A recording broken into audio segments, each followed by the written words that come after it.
Magandang umaga po sa ating lahat. Narito ang weather update for Tuesday, January 14, 2025.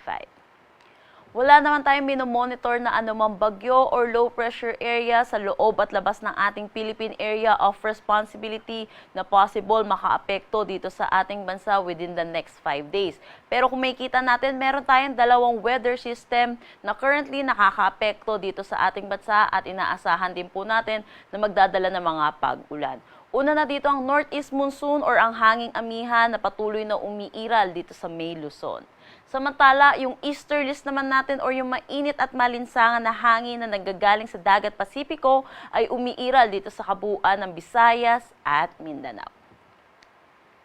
Para naman sa magiging panahon natin ngayong araw, dulot po ng northeast monsoon ay malaking bahagi po ng Luzon ang makakaranas din po ng mga kalat-kalat na mga pag-ulan, dulot po ito ng hanging amihan. Inaasahan pa rin po natin, makakaranas pa rin po na patuloy na mga pag-ulan dito sa may Bicol Region, Cagayan Valley, Cordillera Administrative Region, Mimaropa, pati na rin sa Quezon, dulot po ito ng northeast monsoon.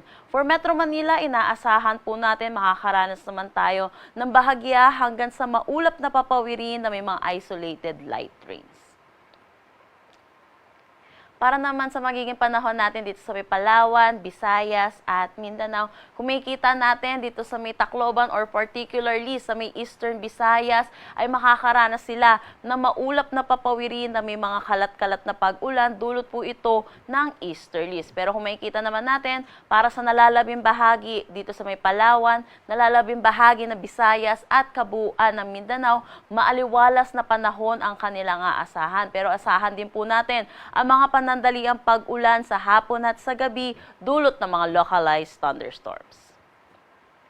Kaninang 5 a.m. ay minilabas tayong weather advisory at inaasahan natin dulot ng northeast monsoon ngayong araw ay makakapagtala ng 50 to 100 millimeters of rain or moderate to heavy na mga pag-ulan dito sa may Quezon, Camarines Norte, Camarines Sur, Albay at Sorsogon. Para naman bukas, dulot po ng northeast monsoon at shear line, inaasahan natin ang moderate to heavy na mga pag-ulan dito sa may Aurora at Quezon. For Thursday, January 16, inaasahan naman natin ang moderate to heavy 50 to 100 millimeters of rain dito sa may Cagayan, Isabela, Aurora. Dulot po ito ng northeast monsoon at ng shear line natin.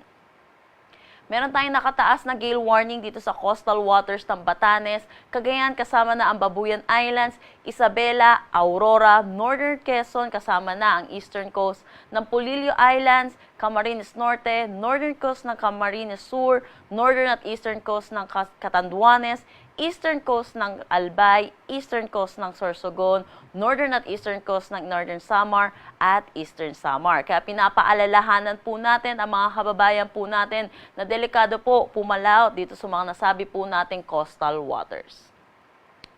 Ang sunrise mamaya ay 6:25 a.m. at ang sunset mamaya ay 5:46 p.m.